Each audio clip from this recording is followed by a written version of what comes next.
Welcome to Trump Breaking News Network, your daily source for up-to-date news on the political scene of Donald Trump, his presidency, American politics and conspiracies.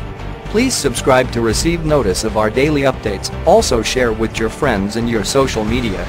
We encourage you to like our videos and give your comments. This is TBNN. Trump administration rolls out global campaign to combat those who overstay their visas in the U.S.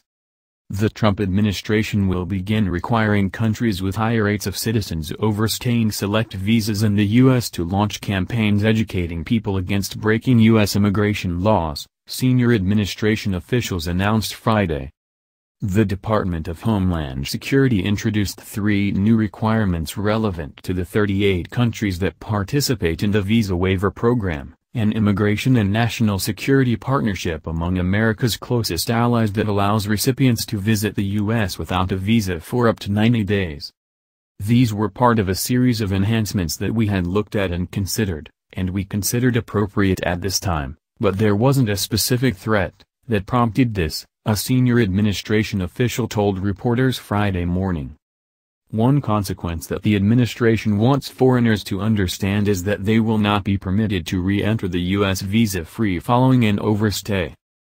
4 countries, Portugal, Greece, Hungary, and San Marino, which had overstay rates on business or tourism non-immigrant visas of greater than 2% last year, will be required to form public information campaigns that educate their citizens on the conditions for admission to the U.S. The overstay rate among VWP recipients is actually lower than non-VWP visas, 0.68% versus 2.17%, respectively.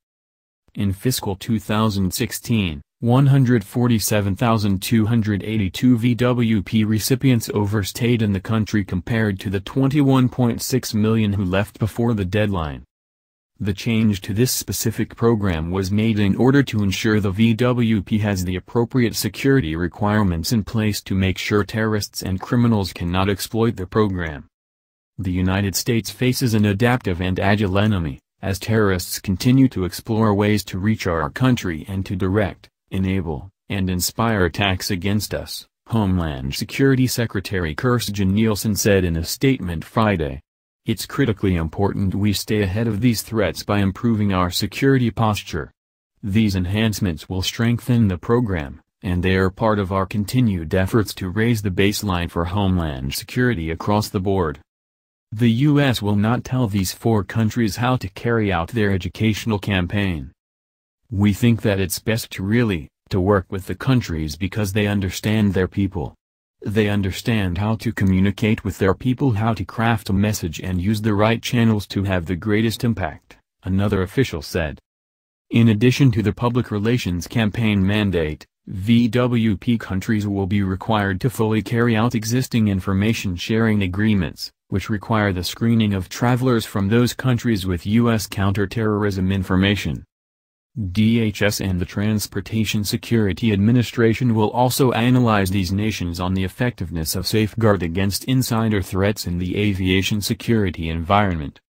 The Department of Homeland Security also asked Congress to codify existing VWP requirements, including reporting foreign terrorist information to organizations, collecting and analyzing passenger travel data, and ending arrangements that have allowed U.S. federal air marshals to operate onboard U.S. air carriers for last point of departure flights to the United States. This has been the Trump Breaking News Network. Please subscribe and share to stay up to date on the latest news about our president. Be informed.